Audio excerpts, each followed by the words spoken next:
So welcome back to the M1 Concourse. This is the last day of the event, and it's the American Speed Festival, second year running, and they end the day with a car show. So just looking around, you're going to see in different areas of the track, which is really cool. They put the cars right on the track, right around each turn. You got a Ferrari section, you got a Shelby section, race cars, endurance racing cars, supercars, classics. We're just going to kind of roll down the line and just kind of show you around a little bit. So here we've got the endurance racing collection. This is from Mouse Motors in Chicago. Our buddies from Mouse brought out the DTM cars and the 650 GT3 McLaren. And then moving along, we have on the right side we got the Shelby Cobras. And then we've got the race cars here, and of course our very own Radical Sports Racer. This is the SR3 RSX. And then right next to that we have the Wolf Extreme. So this car just came out with Jonathan Finstrom, and he's running around laps around this track in the Extreme and the turbo car. Then we've got some muscle cars. We've got the Pontiac Firebird Collection, and you got some old, like, big, what do you call it? American muscle and stock cars, things like that. You're gonna see some really cool 60s and 70s cars, Firebirds. Got this little mini racer here, it's pretty cool.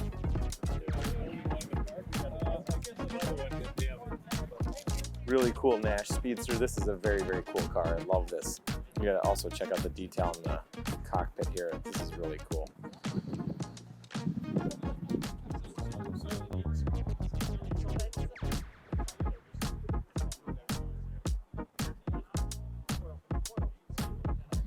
Really nice wood finish. I mean, they obviously restored it, but they did a really good job of keeping originality. It's pretty cool. Is this yours? Yeah. Oh, can we talk to you about it? Absolutely. Awesome. What's your name? Al, Francesco. Nice to meet you. Yeah, tell us about it, because I'm just, I'm talking about it, but I don't know anything. So give me the scoop. This is early NASCAR.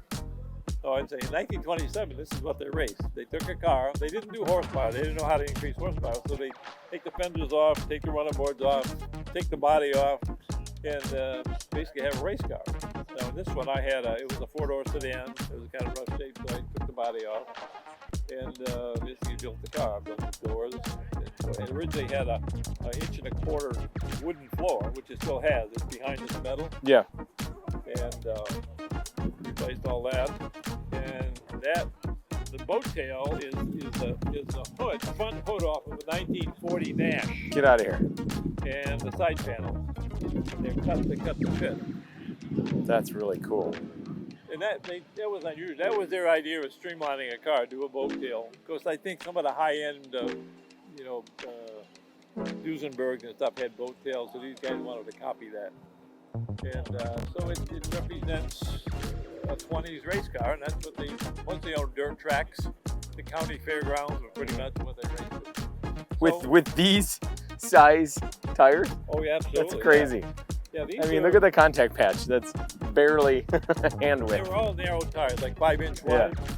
And it's funny, these are 21 inches, and now some of the newer cars are going to 20 and 21 inch Yeah, tires, isn't that crazy? which is good for me because I need some tires. I'd rather, these are bias fly, I'd rather get radials because they hold the road better. Yep. The only one thing I added was I've had cars like this with mechanical brakes. You go on the highway and you leave a gap, somebody fills it in and they stop. And with mechanical brakes, you put 2 feet on the pedal, you don't stop. So I put hydraulic brakes. Oh, that's great. Just brakes. And what on the interior did you change? I see. I mean, the wood looks new, but what in here is original? Well, this would be an original floor. Yep. And I made them so that they're removable. You can work on the car. So that's great. It's basically all original. Of course, I added the bucket seats. And what about like the steering wheel and all this? Well, this is called a fat man steering wheel. And if you had a big guy, you flip it. Who wanted to get in, you pull this, and it gets out of the way. That's awesome. But you don't want to drive down a road like that. It's kind of scary. It's like an original removable steering wheel. That's awesome. Yeah, it's cool. But is the dash cluster, what, I mean, Yeah, a lot of that looks new. Yeah, basically that kind of represents a dash, but there's some stuff for added. Like, they didn't have fuel pumps back then, some cars, so they had a sealed tank, and then there's a pressure pump. Oh, yeah. The riding mechanic, when the pressure went down, his job was to pump up the Yes. fuel. And I added an altimeter because I want to go racing on Pikes Peak. And your carburetor gets too rich, so you got to know where you're at to lean out the carburetor. It's got a priming system here. Prime the cylinder if it's a cold day to get it going. I added a GPS system here. This is early GPS. That's awesome. And I tried to get the car licensed. Well, I did for the road. And they said, you got to have windshield wipers. I said, well, no, this is a race car. You got to add a wiper. So I made this little wiper thing. That is awesome. So you can say, well, I passed the legal standards. What did you say? Are they off of the bug-eyed sprites? These? Oh, no, I made that. Oh. But what about the wiper itself, the blade? I got that at a flea market, I guess. Oh, that's cool. I just made this up here. This is beautiful. I mean, like, can I see? Is this the work in that's progress? Some of the original work. Yeah. Like day one was. Oh, that's so cool. This is day one. This is day one of the car when I rolled it in the garage. And that sort of outside, that was what the car was originally. That is really cool. And then, of course, we had to do a lot of woodwork in the back. That's old ash wood in the back for the contour. Had some sheet metal. That was the car on the rough, so to speak. That's beautiful. How long did it take you? 3 years. That's 3 great. years. That's a great project. Mine is 3 months a year because my wife made me take her to Florida for 3 months. Other than that. This is so cool. Thank you so much. You're welcome. I appreciate it. This is racing in 1927. This is awesome. Thank you. Thank you for bringing it out. Are you here in Michigan? Or do you live here in Michigan? Oh, cool. Down the road. Very cool. I could have driven it here this morning, but I didn't. And for show, I had the original crank. That's but great. It's got electric start. Oh, the interesting piece about this engine has twin spark plugs. Each cylinder has 2 spark plugs. And this is a little bit later engine, but with 1 spark plug, the gasoline was so poor back then it didn't ignite well. Yep. 80 horsepower with 1 spark plug. They added a second spark plug and went to 100 horsepower. And it fires the second plug just a little bit after the first one, so they get a complete burn. That is really cool. That was the high performance equipment back then. Well, enjoy the weekend. Thank you. That's cool. I like meeting guys like that. Lotus 211 again. Then you got the supercar area. And across from that, I don't know what that is. Oh, hot rods and customs. Ford GTs, the race car, road cars. The Pantera, I love this car. Oh, it looks like a real one.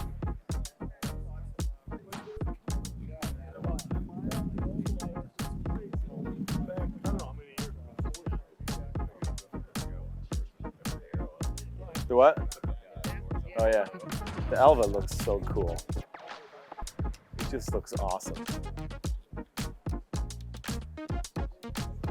The Elva's by far the fastest road car I've ever driven. Don't tell Ferrari that, but yeah.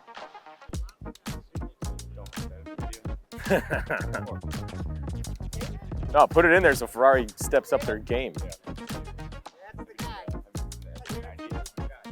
No, I haven't. So I mean, but as far as cars that I've driven almost everything.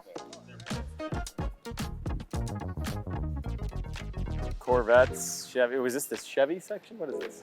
Oh, modern performance.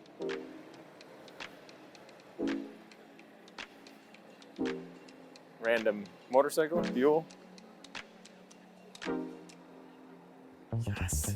Now that's a cool car. Dodge Shelby 1986. That's a really cool car. Dodge Viper, which I despise. don't know what's on that side. That's all. What is that section? Import performance? Starts there. Oh.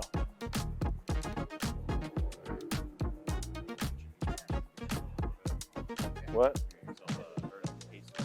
K-Swiss. I like that they did the show on the track. We got to do this like this, you know, because when you walk around the track like this, it looks really cool. Yeah.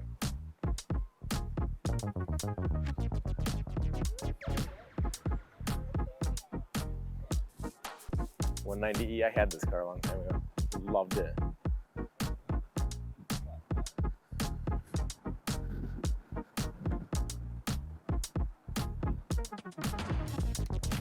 That's a great color in that Porsche. I wouldn't have it myself, but it's cool. All right. Bada bing.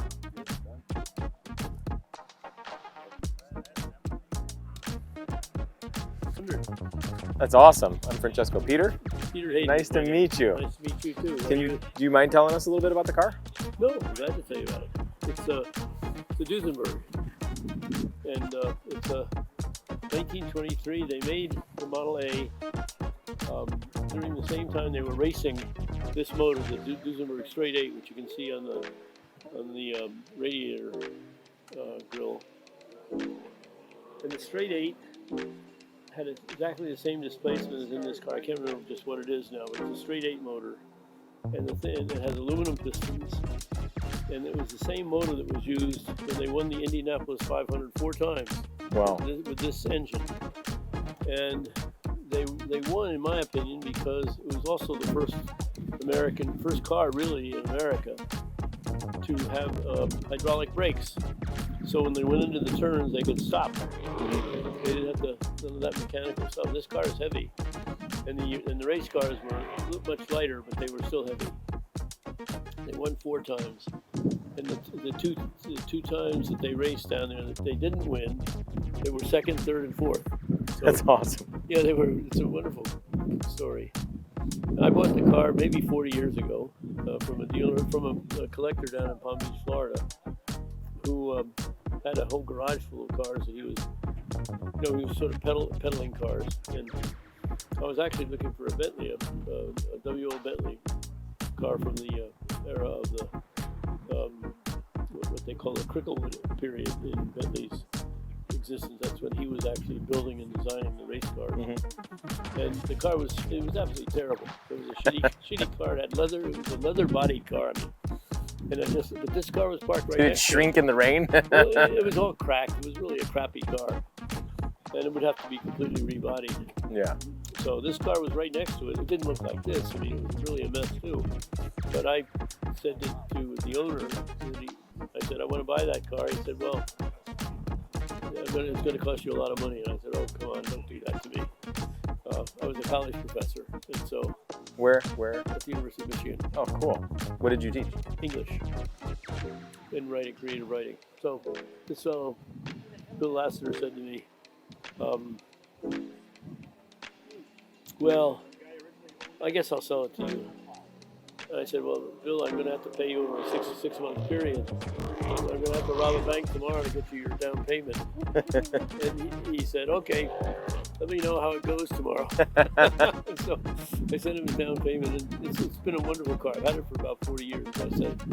We've done a lot of work with Brian Joseph over at Classic and Exotic Service. He did a lot of work. He's a Duesenberg expert. We didn't rebuild the motor, but we took care of it. And then my friend over in Jackson did my painting for me. And that color is called Brewster Green.